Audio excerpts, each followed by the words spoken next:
नमस्कार मित्र हो. आज आपल्याला विविधतेत एकता या भागाचा विचार करायचा आहे. या अगोदरच्या व्हिडिओ तासिकेमध्ये आपण अनेक प्रकारची विविधता पाहिली. भारतीय समाजातील विविधता हे आपण पाहिलं.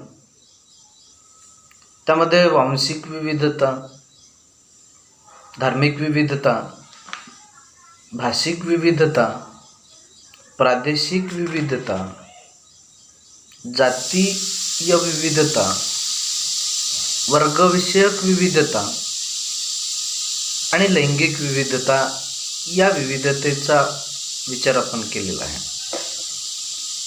या तासिकेमध्ये आपल्याला विविधतेमध्ये एकता भारतीय समाजात कशा पद्धतीने आहे याचा विचार करायचा आहे. ही विविधता जरी असली तरी भारतामध्ये एकोपा किंवा एकात्मता हे नांदत असताना दिसून येते. भारतामध्ये विविध सामाजिक स्थानातील अनेक समाज एकत्र राहतात. अनेक धर्माचे जे लोक आहेत ते लोक एकत्र राहतात, एकोप्याने वास्तव्य करतात आणि त्यामुळे भारतामध्ये विविधता मोठ्या प्रमाणामध्ये असली तरी एकता ही अखंडपणे कायम असल्याचं दिसून येतं. याचा अर्थ असा नाही की भारतामध्ये वेगवेगळ्या प्रकारचे संघर्ष होत नाही. ते होतात. अनेक प्रकारचे जातीय संघर्ष घडून येतात, धार्मिक संघर्ष घडून येत असतात, श्रीमंत गरीब अशा प्रकारचे संघर्ष घडून येतात. मालक श्रमिक हे सुद्धा संघर्ष घडून येतात. हे संघर्ष घडून येत असले तरी भारताची जी परंपरा आहे किंवा संस्कृती आहे त्या संस्कृतीचं एकत्रीकरण मात्र झालेलं दिसून येतं आणि ते भारतीय समाजाचं एक मोठं महत्त्वाचं वैशिष्ट्य आहे. या संस्कृतीच्या एकत्रीकरणामुळे आणि परंपरेमुळे एकता निर्माण होत असल्याचं पाहायला मिळतं. विविध परंपरांच्या या संमिश्रतेला भारतीय संविधानाने सुद्धा मान्यता दिलेली आहे. भारत हा धर्मनिरपेक्ष समाज आहे हे संविधानाने नमूद केलं आहे. भारतीय समाजाच्या धर्मनिरपेक्ष स्वरूपाबाबत प्रश्नचिन्ह उपस्थित झाले आहे. असे असले तरी भारतीय समाजाने समावेशकता आणि लवचिकता दाखविलेली आहे. समाजशास्त्रज्ञ पी.डी. सिंघल यांच्या इंडिया अँड वर्ल्ड सिव्हिलायझेशन या पुस्तकामध्ये विविधतेतून एकता हे सूत्र भारताच्या संपूर्ण इतिहासात दिसून येते. पी.डी. सिंघल यांनी काय केलं आहे की त्यांनी इंडिया अँड वर्ल्ड सिव्हिलायझेशन या पुस्तकामध्ये भारताच्या विविधतेचा इतिहास मांडलेला आहे. भारतामध्ये प्रादेशिक, भाषिक, धार्मिक, जातीय या स्तरावर प्रचंड विविधता आहे. त्यामुळे एकतेचे चित्र मात्र गुंतागुंतीचे होते. तरीही अशी विविधता असली तरी त्यामध्ये छेदात्मक एकता देखील आहे. एकात्म भाव त्या ठिकाणी दिसून येतो. राष्ट्र म्हणून पुन्हा पुन्हा एकजूट होण्यासाठी एक अशा एकतेचा उपयोग होतो. याचा नेमका अर्थ काय तर भारतामध्ये असलेल्या विविधतेमध्ये असणारी एकता किंवा भारतीय समाजव्यवस्था ही एकतेचं स्वरूप दाखवून देते, पाहायला मिळते. भारतामध्ये संपर्कात असलेल्या सर्व संस्कृतींना सामावून घेण्यात आलेलं आहे. भारतामध्ये वेगवेगळ्या प्रकारच्या संस्कृती वास्तव्यास आहे. याचा जर विचार केला तर हिंदू संस्कृती आहे, जैन संस्कृती आहे, बौद्ध संस्कृती आहे, ख्रिश्चन संस्कृती आहे, शीख संस्कृती आहे. या वेगवेगळ्या संस्कृती भारतामध्ये जपल्या जात असतात आणि या संपूर्ण संस्कृतीला सामावून घेण्याचं कार्य भारतीय समाजाने केलं. त्याबरोबरीनं भारताची खास भारतीय संस्कृती जपली गेली. अनेक अभ्यासक आश्चर्यचकित झालेले आहेत. भारतावर असंख्य आक्रमणे झाली. मोगलांनी आक्रमण केली, डचांनी आक्रमण केले, ब्रिटिशांनी आक्रमण केली. या सर्व लोकांनी आक्रमण केले तरीही भूतकाळातील विचारांना आणि गोष्टींना मात्र भारतामध्ये जतन केलं गेलं. जवळपास 2000 वर्षापूर्वीपासून भारतामध्ये राजकीय एकता प्रस्थापित करण्याचा प्रयत्न करण्यात आला.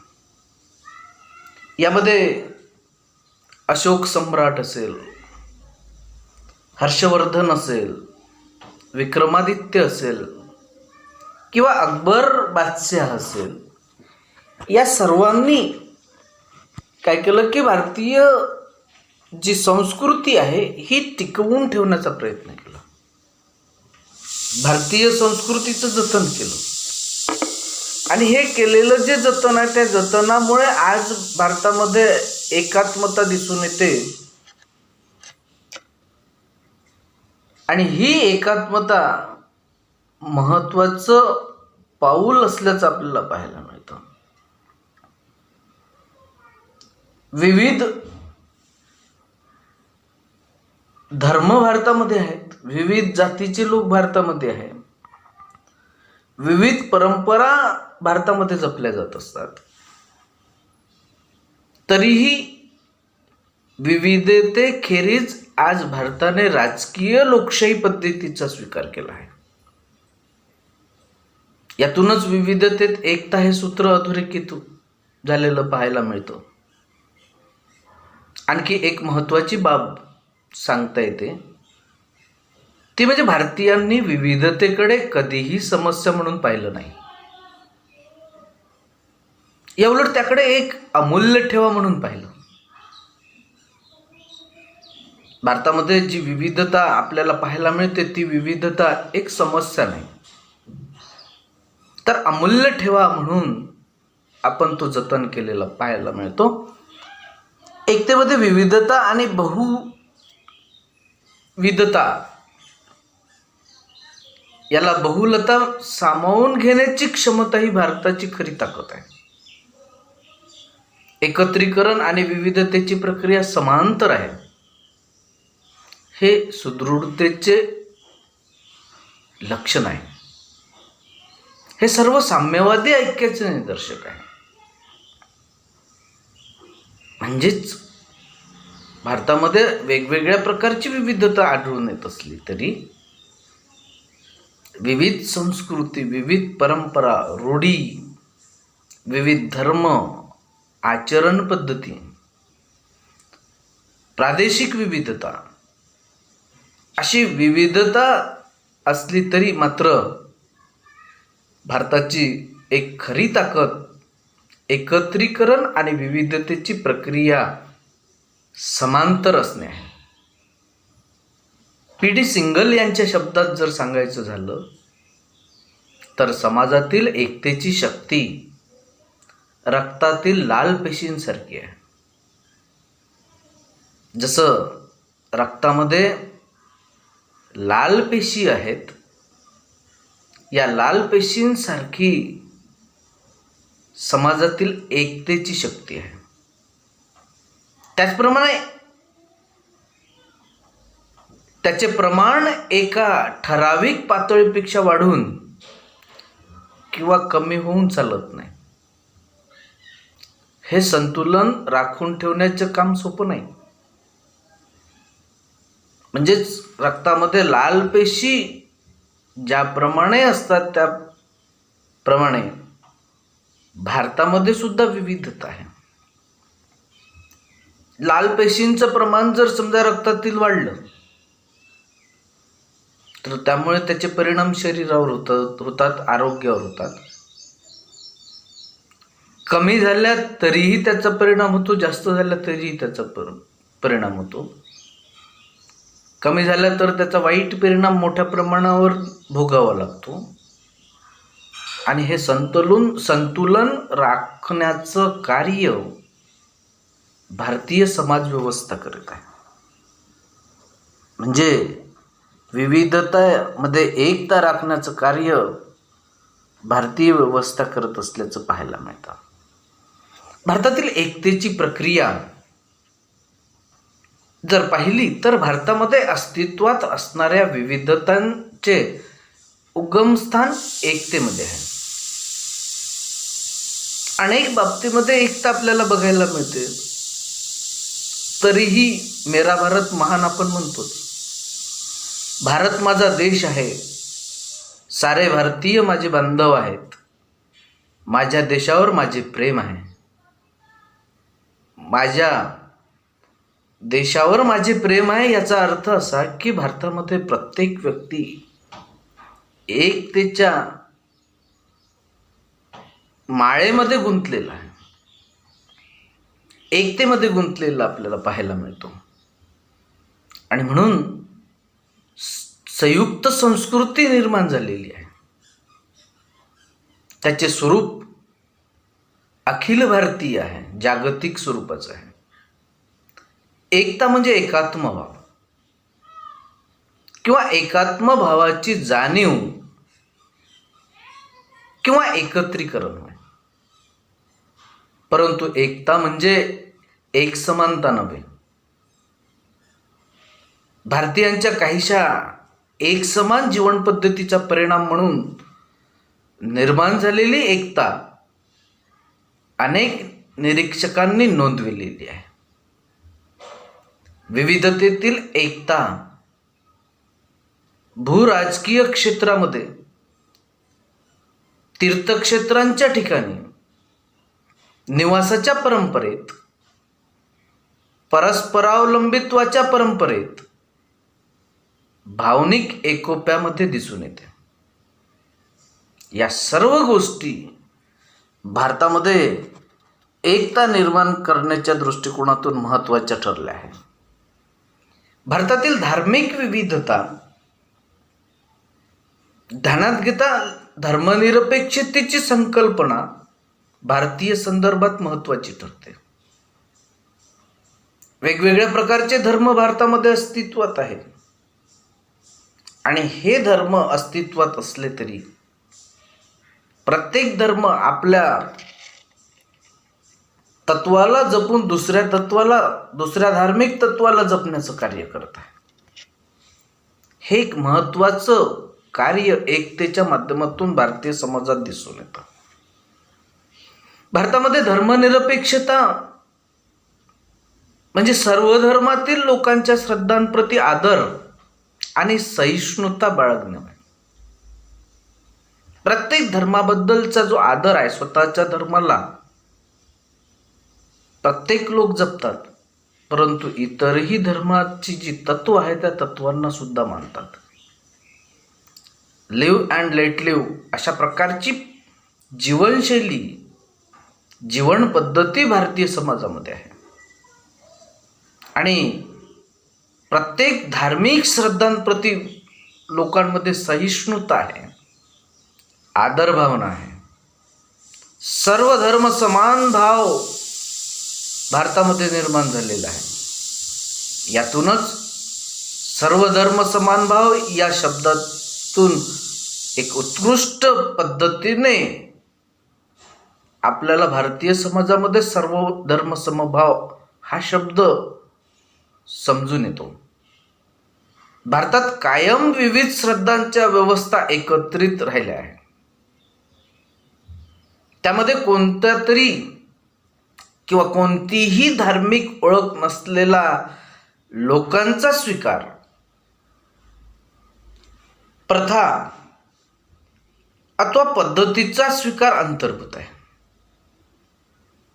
म्हणजेच वैज्ञानिक उपक्रम, मानवतावाद, माणुसकी यासारख्या धर्मनिरपेक्ष मूल्यांना बांधील असलेल्यांचा समावेश आहे. प्रत्येक समुदायामध्ये, प्रत्येक समाजामध्ये अशा प्रकारची जी संकल्पना आहे, ही संकल्पना प्रकर्षाने आपल्याला पाहायला मिळते. एकतेची आवश्यकता का भारतामध्ये आहे? भारतामध्ये अनेक प्रकारचं विविधता भारतामध्ये असली तरी एकात्मता आहे असं आपण म्हणत असतो. हे म्हणत असलो तरी काही ना काही प्रमाणामध्ये कुठे ना कुठे विविधतेमुळे ठिणगी भारतीय समाजामध्ये उडताना दिसते. अनेक प्रकारचे मतभेद निर्माण होताना दिसून येतात.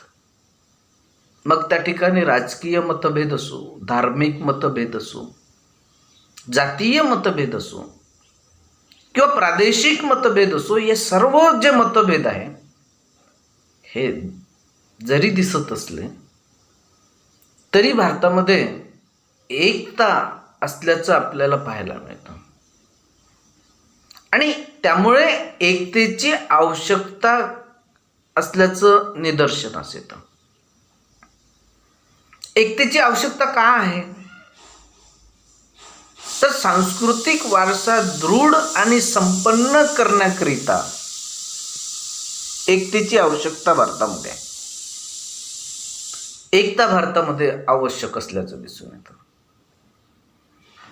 अनेक प्रकारच्या संस्कृती भारतामध्ये राहतात, वास्तव्य करते, आणि या संस्कृतीमध्ये एकसूत्रता निर्माण व्हावी या दृष्टिकोनातून आणि एक विशिष्ट भारतीय संस्कृती संपन्न व्हावी याकरिता भारतामध्ये एकतेची आवश्यकता आहे. भारतीय समाजातील बहुविध विविधांचे जतन करण्यासाठी भारतात राष्ट्रीय एकात्मता आहे, आवश्यक आहे. वेगवेगळ्या ज्या विविधता आपल्याला पाहायला मिळतात, या विविधता जपून ठेवणे, त्यांचा ठेवा जपून ठेवणे याकरिता भारतामध्ये एकतेची आवश्यकता आहे. सर्व नागरिकांचे मानवी हक्क जपण्याकरिता सुद्धा एकात्मता आवश्यक आहे. कामाच्या ठिकाणी संघटनेचे किंवा समुदायाचे मनोधैर्य उंचावण्याकरिता सुद्धा भारतात एकात्मता आहे. परिणामकारक आणि समावेशक संवादाकरिता एकात्मता जरुरी आहे,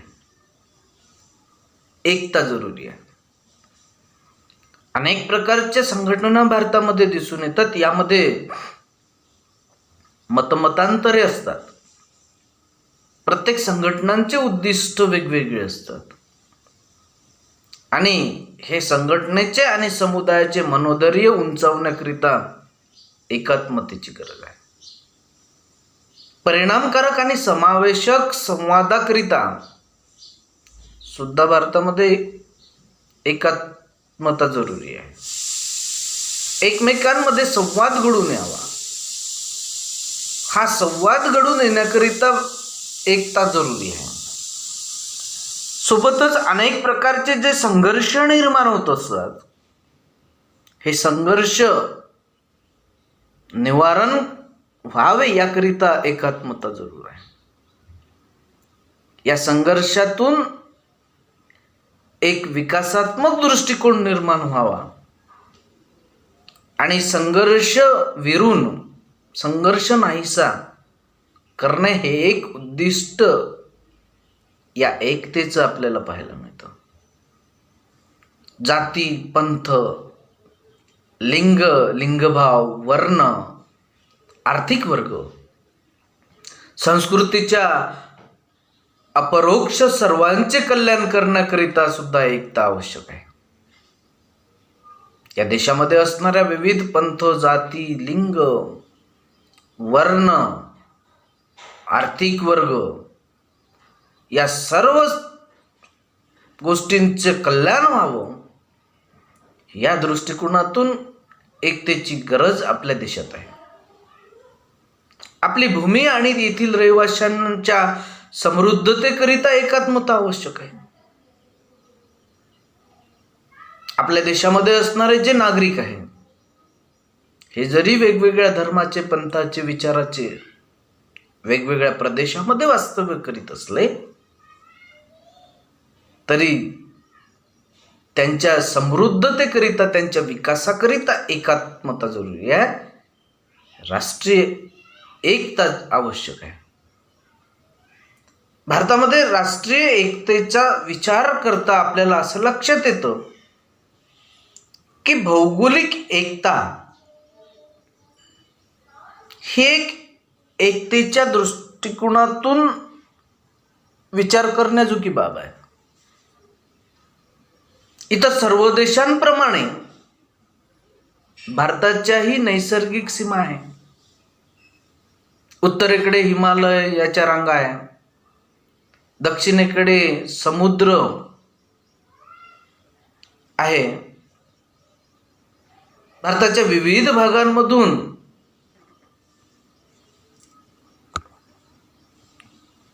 हवामान वेगवेगळ्या स्वरूपाचं दिसून येतं. मान्सूनचा ऋतू मात्र संपूर्ण भारतामध्ये आहे. म्हणजे भौगोलिक एकता शेती करण्याच्या पद्धतीमध्येही एक प्रकारची एकता आहे. पेरणी आणि कापणी करण्याचा काळ समान असतो, सारखा असतो. या काळामध्ये कापणी आणि पेरणी शेतकरी वर्ग करतो. नद्या, खनिजे आणि वने यासारखी नैसर्गिक साधने भारतात सर्वत्र आढळतात. या नैसर्गिक साधनांवर समान अधिकार असल्याने सर्व लोकांमध्ये एकतेची भावना निर्माण होते. केरळमधील ओणम, पश्चिम आणि दक्षिण भारतातील मकर संक्रांत, तामिळनाडूमधील पोंगल, पंजाबमधील बैसाखी, आसाममधील बिहू यासारखे सण कापणीच्या हंगामामध्ये साजरे केले जात असतात. त्यानंतर धार्मिक विविधतेचा विचार करणे आवश्यक आहे. भारतामध्ये राजकीय विविधतेबरोबरच किंवा भौगोलिक विविधतेबरोबरच धार्मिक विविधता दिसून येते. आणि या धार्मिक विविधतेमध्ये सुद्धा एकता बघायला मिळते, एकता पाहायला मिळते. भारतातील विविध धार्मिक गटांमध्ये वरकरणी फरक दिसत असले, वरकरणी म्हणजे वरवर फरक दिसत असले तरी त्या गटांमधील काही समान मूल घटक शोधून काढणे अवघड नाही. प्रत्येक धर्म आपल्या धर्मश्रद्धेचा उपदेश करतो. मानवी मूल्यांवर प्रत्येक धर्माची श्रद्धा आहे.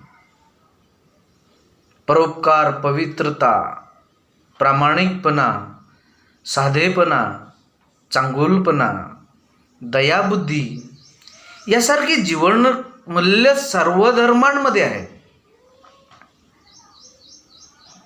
देशभरातील श्रद्धा स्थानांवरून भारतातील धार्मिक एकता लक्षात येते. भारत आणि परदेशातील लोक हे आपल्या धार्मिक श्रद्धांबद्दल, आपल्या धार्मिक स्थानांबद्दल श्रद्धा ठेवतात. देशभरातील श्रद्धास्थानांवरून भारतातील धार्मिक एकता ध्यानात येते. भारत आणि परदेशातील लोक भारतातील हिंदूंच्या धार्मिक स्थळी गर्दी करतात. उत्तरेकडील बद्रीनारायण, पश्चिमेकडील द्वारका, दक्षिणेकडील रामेश्वरम आणि पूर्वेकडील पुरी, इगतपुरी. शिखांचे अमृतसरमधील सुवर्ण मंदिर, वेलाकन्नी येथील ख्रिश्चन चर्च, कोची किल्ल्यावरील ज्यूचे उपासना स्थळ, मुस्लिम फकीरांच्या समाधी आणि अजमेर दर्गा अशा भारतातील आणि जगातील स्थळांना पर्यटक भेटी देतात. भारतात सर्वात मोठा कुंभमेळा भरतो.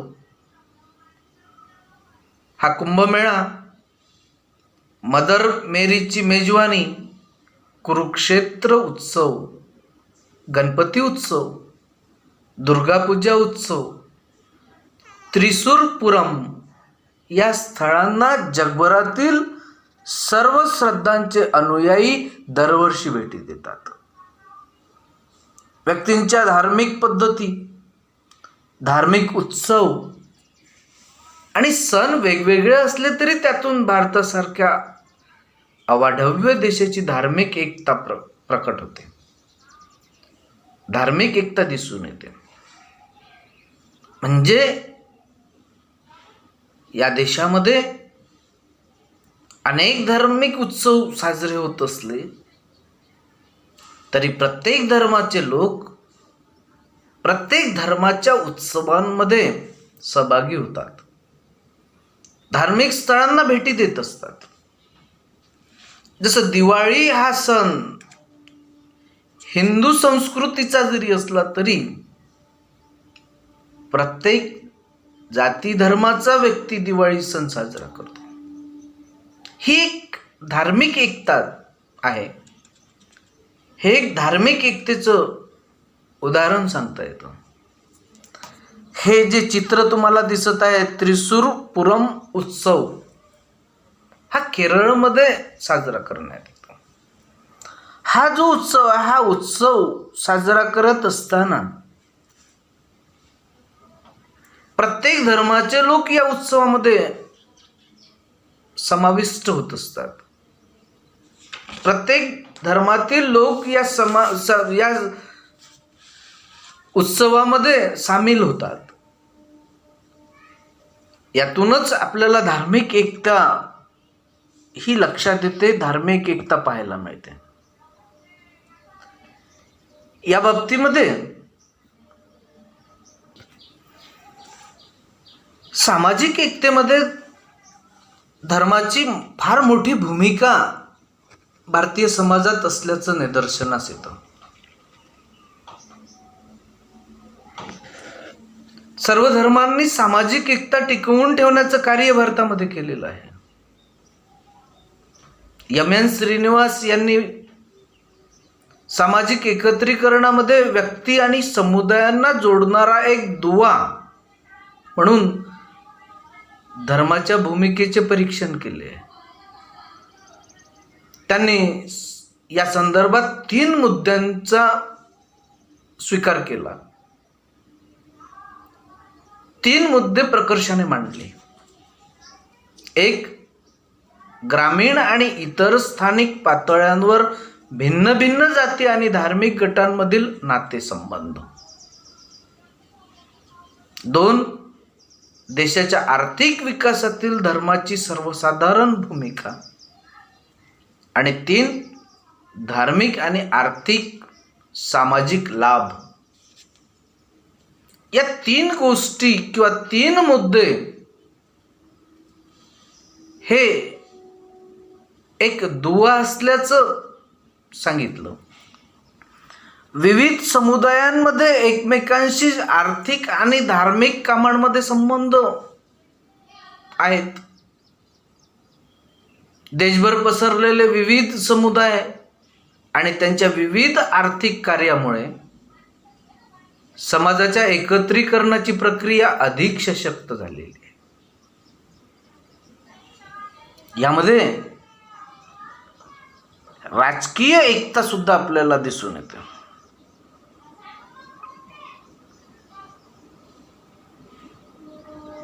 म्हणजेच धार्मिक विविधतेत एकता हा भाग आपल्याला बघायला मिळतो. त्यानंतर आपल्याला राजकीय एकतेचा विचार करायचा आहे. राजकीय विविधता आणि त्यामध्ये एकता ही बाब भारतातच घडून येऊ शकते. भारतीय समाज हा सर्वार्थाने एक बहुविध समाज आहे, बहुल समाज आहे. भारतीय समाजाची एकता आणि बहुविधता आहे हे त्याचे एक मोठे वैशिष्ट्य आहे. आर्थिक आणि सामाजिक असमानतेमुळे भारतीय समाजाला एक समानतावादी समाज म्हणून निर्माण होण्यास अडचणी निर्माण झाल्या, तरीही भारताची एकता आणि एकात्मता अबाधित राहिली आहे. समाजातील आर्थिक दुर्बल घटकांसाठी पंचवार्षिक योजना आणि अनेक योजनांची आखणी करण्यात आली आहे. भारतीय राज्यघटनेने देशात कायद्याचे राज्य निर्माण केलेले आहे. सर्व नागरिक कायद्यापुढे समान आहे. व्यक्तीचा सामाजिक दर्जा, धर्म, भाषा, जात, लिंग, प्रदेश अथवा समुदाय यापैकी कुठल्याही घटकावर अवलंबून नाही. म्हणजेच राज्यघटनेमध्ये सर्व व्यक्तींना समानता किंवा समान हक्क देण्यात आलेले आहे. मग तो कोणत्याही जातीचा असो, धर्माचा असो किंवा पंथाचा असो किंवा कोणत्याही लिंगाचा असो किंवा कोणत्याही प्रदेशाचा असो, सर्व नागरिक कायद्यापुढे समान मानलेले आहेत. अनुसूचित जाती, अनुसूचित जमाती, विमुक्त जनजाती किंवा ओबीसी वर्ग गट आहे, इतर मागास वर्ग आहे, हे सर्व घटकांच्या विकासात्मक कार्य भारतीय राज्य व्यवस्था करत आहे, शासन व्यवस्था करत आहे. भाषिक आणि लैंगिक अल्पसंख्याक या गटाच्या विकासासाठी त्यांना विशेष सवलती देण्यात आलेल्या आहेत. म्हणजे देशाचा विकास घडवून आणण्याकरिता जे दुर्बल घटक आहेत, जे आर्थिक मागासले घटक आहे, या घटकांचा विकास करण्याच्या दृष्टिकोनातून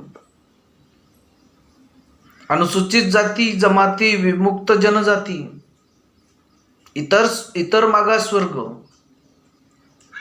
अल्पसंख्याक धार्मिक वर्ग सोबतच लैंगिक अल्पसंख्याक गटांच्या विकासाचे प्रयत्न या व्यवस्थेमध्ये भारतीय समाजामध्ये करण्यात आलेले आहे. त्यानंतर भाषिक एकतेचा विचार करायचा आहे. भाषिक एकता म्हणजे काय? तर देशातील प्रादेशिक किंवा राष्ट्रीय अशा अनेक भाषेला समान मानणे म्हणजे भाषिक एकता होय. भारत सरकारने भाषिक विविधतेला मान्यता दिली आहे, पण काही भाषा आणि विलोपनाच्या मार्गावर असलेल्या बोलीभाषांचे जतन करण्यासाठी शासनाने विशेष तरतुदी केल्या आहे. राज्य शिक्षण मंडळाच्या त्रिसूत्रीमध्ये केंद्रस्थानी असलेलं जे केंद्र सरकार आहे किंवा केंद्राशी जोडून राहण्यासाठी हिंदी आणि इंग्रजी भाषा बाह्य जगाशी जोडून घेण्यासाठी इंग्रजी भाषा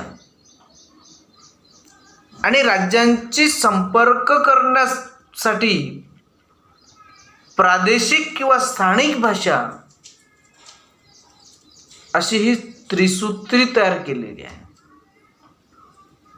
अभिजात भाषा आणि भाषिक अल्पसंख्याकांच्या भाषांचाही अभ्यासक्रमामध्ये समावेश झालेला आहे. विविध शैक्षणिक मंडळांमध्ये विद्यार्थ्यांना परीक्षा देण्यासाठी भाषा निवडण्याची मुभा दिलेली आहे. उदाहरण जर घेतलं तर मराठी, हिंदी, कन्नड, गुजराती, उर्दू, इंग्रजी हे एक उदाहरण आपल्याला सांगता येईल. दूरदर्शन आणि आकाशवाणीवर वेगवेगळ्या भारतीय भाषांमधील कार्यक्रमांचे प्रसारण होते. हे कार्यक्रम करोडो लोकांपर्यंत पोहोचतात आणि त्यामागचा उद्देश असतो तो म्हणजे भाषिक एकता. देशातील बहुभाषिक लोकांमध्ये भाषिक एकतेची भावना निर्माण व्हावी यासाठीही पावले उचलली गेलेली आहे. तरीही भाषा हे एक दुधारी शस्त्र मानले जाते. अनेकांसाठी हा अडथळा ठरू शकतो तर काहींसाठी जगाशी जोडणारा दुवा ठरू शकतो. काहींसाठी दोन व्यक्तींना एकत्र आणण्यासाठी भाषा एक साधन महत्त्वाचं ठरू शकते. त्या दृष्टिकोनातून आपल्याला काही विशिष्ट गोष्टी माहिती असणं आवश्यक आहे. भाषा त्रिसूत्री म्हणजे काय? तर 1961 मध्ये मुख्यमंत्र्यांच्या परिषदेत भाषा त्रिसूत्री तयार करण्यात आली. कोठारी समितीने 1964 ते 66 या त्रिसूत्रीचे परीक्षण करून शिफारसी केल्या. या योजनेनुसार शिफारस करण्यात आलेल्या 3 भाषा पुढील प्रमाणे सांगितल्या जात असतात. पहिली भाषा प्रादेशिक किंवा मातृभाषा, म्हणजेच जो ज्या प्रदेशामध्ये राहतो त्या प्रदेशात बोलली जाणारी भाषा म्हणजे प्रादेशिक भाषा. किंवा कुटुंबामध्ये जी भाषा बोलली जात असते ती मातृभाषा. जसं महाराष्ट्रीयन मराठी भाषा बोलतात, ही भाषा मातृभाषा किंवा प्रादेशिक भाषा आहे. त्यानंतर दुसरी भाषा या त्रिसूत्रीत सांगितल्या गेलेली आहे ती म्हणजे इंग्रजी किंवा आधुनिक भारतीय भाषा. हिंदी भाषिक राज्यांमध्ये हिंदी किंवा इंग्रजी, हिंदी भाषिक नसलेले जे राज्य आहे त्या राज्यांमध्ये इंग्रजी किंवा त्या देशातली त्या राज्यातली भाषा. याचा अर्थ असा की इंग्रजी किंवा आधुनिक भारतीय भाषा, हिंदी किंवा इंग्रजी अशा 2 भाषांपैकी एक भाषेची निवड यामध्ये केली जाते. त्यानंतर तिसरी भाषा या त्रिसूत्रीत सांगितली आहे ती म्हणजे इंग्रजी किंवा आधुनिक भारतीय भाषा. यामध्ये हिंदी भाषिक राज्य जे आहेत त्या राज्यांमध्ये याचा वापर करण्यात येतो. हिंदी भाषिक राज्यांमध्ये इंग्रजी किंवा आधुनिक भारतीय भाषा ही दुसरी भाषा म्हणून अभ्यासली जात नाही. गैर हिंदी भाषिक राज्यांमध्ये ती अभ्यासली जाते. भारतातील बहुतांश राज्यांमध्ये त्रिसूत्री लागू करण्यात आलेली आहे. आपणही बघा, शिक्षण घेत असताना मातृभाषेतून शिक्षण घेतो, सोबतच आपल्याला हिंदी विषय शिकविला जात असतो, इंग्रजी विषय सुद्धा शिकविला जात असतो. ही त्रिसूत्री आपण शिक्षण क्षेत्रामध्ये वापरतो आणि ही त्रिसूत्री लागू केलेली राज्य जे आहे ते राज्य आपल्याला पाहायला मिळतात. त्या सर्व राज्यांचा आपल्याला अभ्यास करायचा आहे. ही त्रिसूत्री कोणकोणत्या राज्यांनी लागू केली आहे हे तुम्हाला शोधायचं आहे. आज तुम्ही मातृभाषेऐवजी गृहभाषा ही संज्ञा वापरू शकता. गृहभाषा ही संज्ञा विशेषतः वैवाहिक जोडीदार विविध भाषिक पार्श्वभूमीचे असतील तेव्हाच वापरली जाते. म्हणजे घरामध्ये जी भाषा बोलली जाते ती भाषा गृहभाषा म्हणून ओळखली जाते. यानंतर आपण सांस्कृतिक एकतेचा विचार करणार आहोत. भारतामध्ये वेगवेगळ्या प्रकारच्या संस्कृती अस्तित्वात आहे, सांस्कृतिक विविधता अस्तित्वात आहे. या संस्कृतीमध्ये अनेक प्रथा परंपरा यांचं पालन केलं जातं. वेगवेगळ्या धर्माच्या, वेगवेगळ्या पंथांच्या, वेगवेगळ्या प्रदेशांच्या वेगवेगळ्या प्रथा परंपरा आहेत. त्यामध्ये वेगवेगळे फरक असल्याचं पाहायला मिळतं. भारतीय संस्कृतीतील एकता, साहित्य आणि विविध समुदायांच्या वैचारिक व्यष्टीकरणामध्ये दिसते. दिवाळी, ओणम, रक्षाबंधन, ईद, नववर्ष, ख्रिसमस यासारखे सण देशभर साजरे केले जात असतात. हे भारतातील सांस्कृतिक एकतेमुळेच शक्य आहे. विविध संत, लेखक आणि कलाकारांनी सांस्कृतिक एकता निर्माण करण्याकरिता साहित्य लिहिलं आहे. अरविंदो, मदर टेरेसा, बाबा आमटे, रवींद्रनाथ टागोर, भीमसेन जोशी, आरा, निझिम इजाकिल हे अनेक जे संत किंवा लेखक आहेत यांनी सांस्कृतिक एकतेच्या माध्यमातून लेखन केलं. त्यांच्या आजीवन कार्यातून एकतेचा संदेश त्यांनी दिला. याबरोबरच हेतू आणि भावनांच्या अस्मितेची जाणीव निर्माण केली. ही जाणीव निर्माण करण्यामागे राष्ट्रीय एकात्मता सोबतच सांस्कृतिक एकता हे तत्व यामध्ये समाविष्ट झालेलं आहे. सांस्कृतिक एकतेच्या तत्वावर आधारित राष्ट्रगीत निर्माण झालेलं आहे. जनगण मन हे जे राष्ट्रगीत आहे हे संपूर्ण आपल्या देशाने स्वीकारलेलं एक राष्ट्रगीत आहे. किंवा चित्रपटांचे सादरीकरण झालेले तुम्हाला दिसून येईल की ज्या चित्रपटांनी सांस्कृतिक एकतेचा वारसा निर्माण केला आहे. सांस्कृतिक एकता ही चित्रपटांच्या माध्यमातून जोपासल्या गेलेली आहे. या सर्व सादरीकरणांमध्ये अभिजात संगीतकार, गायक, लोककलाकार, कारागीर, कलाकार, क्रीडापटू, वेगवेगळे नृत्य प्रकार, संरक्षण सेवा, परोपकारी कार्यकर्ते, सुधारक इत्यादींच्या सादरीकरणातून आपल्याला लक्षात येतं. या सादरीकरणांच्या माध्यमातून देशप्रेम, आस्था, अभिमानाची भावना निर्माण होते. आणि ही जी भावना आहे, ही भावना एक सांस्कृतिक एकता निर्माण करण्यासाठी महत्त्वाची आहे. अशा पद्धतीने आपण वेगवेगळ्या प्रकारची भारतामध्ये असणारी विविधता सोबतच एकता कशा पद्धतीची असते याचा विचार केला.